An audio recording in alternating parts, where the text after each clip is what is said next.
இதுவரைக்கும் நம்ம வீட்டு கிச்சன் சேனலை சப்ஸ்கிரைப் பண்ணாதவங்க கீழே உள்ள ரெட் கலர் சப்ஸ்கிரைப் பட்டனை ஆன் பண்ணிக்கோங்க. பக்கத்தில் உள்ள பெல் பட்டனையும் ஸ்டார்ட் பண்ணிக்கோங்க. This is my humble request. உங்களுக்கு என்னோட வீடியோஸ் உடனே வரும். தமிழ் மக்களுக்கு எனது அன்பான வணக்கங்கள். வெல்கம் பேக் டு நம்ம வீட்டு கிச்சன். இன்றைக்கு நம்ம வீட்டு கிச்சன் நிகழ்ச்சியில மொனோக்கோ ஸ்நாக்ஸ் ஒரு நிமிஷம் ரொம்ப குயிக்கா செய்யக்கூடிய ஒரு ரொம்ப நல்ல ஸ்நாக்ஸ். இது குழந்தைங்களுக்கு ரொம்ப பிடிக்கும். இது எப்படி பண்ணலாம்னு பார்க்கலாம். ஓகே, இப்போ மொனோக்கோ ஸ்நாக்ஸ் செய்ய தேவையான பொருட்கள் என்னன்னு பார்த்தலாம். கேப்சிகத்தை இந்த பாருங்க, இந்த குடமிளகாயை சின்ன சின்னதா இந்த மாதிரி கட் பண்ணி வச்சுக்கோங்க. நல்லா சின்னதா இருக்கட்டும். இது வந்து கிரீன் சில்லியை தான் நான் ரொம்ப சின்னதா கட் பண்ணி வச்சிருக்கேன். கொஞ்சம் பெரிய சைஸ் கிரீன் சில்லிய. அப்புறம் டொமேட்டோ சின்ன சின்னதா கட் பண்ணிக்கோங்க.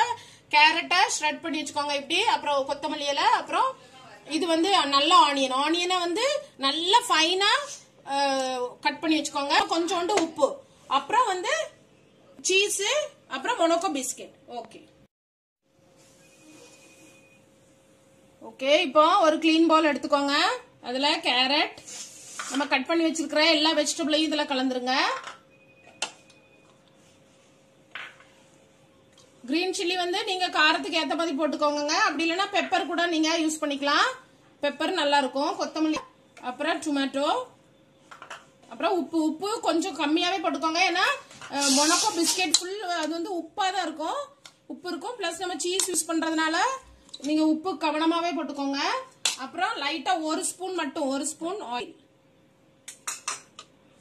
ஓகே, இதை நல்லா நீங்க கிண்டி விட்டுருங்க. ஓகே,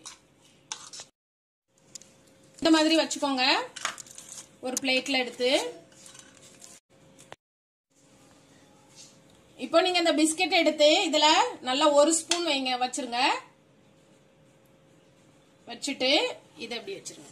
இது ரொம்ப டேஸ்டா இருக்கும். வீட்டுல கண்டிப்பா ட்ரை பண்ணுங்க. கொஞ்சம் இந்த வெஜிடபிள் எல்லாம் கட் பண்றது கொஞ்சம் வேலைதான். பட் நீங்க பண்ணி முடிச்சோன்னா ரொம்ப ஹாப்பியா ஃபீல் பண்ணுவீங்க. நல்லா சாப்பிடுவாங்க எல்லாருமே.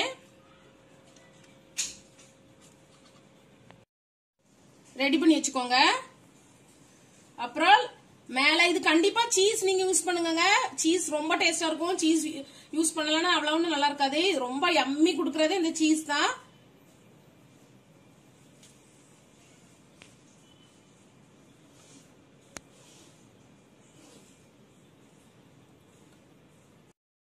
இப்போ சுவையான மொனோக்கோ ஸ்நாக்ஸ் ரெடி. இது ரொம்ப டேஸ்டா இருக்குங்க. யம்மியா இருக்கும். நீங்க கண்டிப்பா வீட்டுல ட்ரை பண்ணுங்க. இது வரைக்கும் என்னோட வீடியோ பார்த்ததுக்கு ரொம்ப நன்றி. உங்களுக்கு என்னோட ரெசிபி பிடிச்சிருந்தா கண்டிப்பா ஒரு தம்ஸ் அப் கொடுங்க. என்னோட சேனலுக்கு சப்ஸ்கிரைப் பண்ணுங்க. Thank you so much.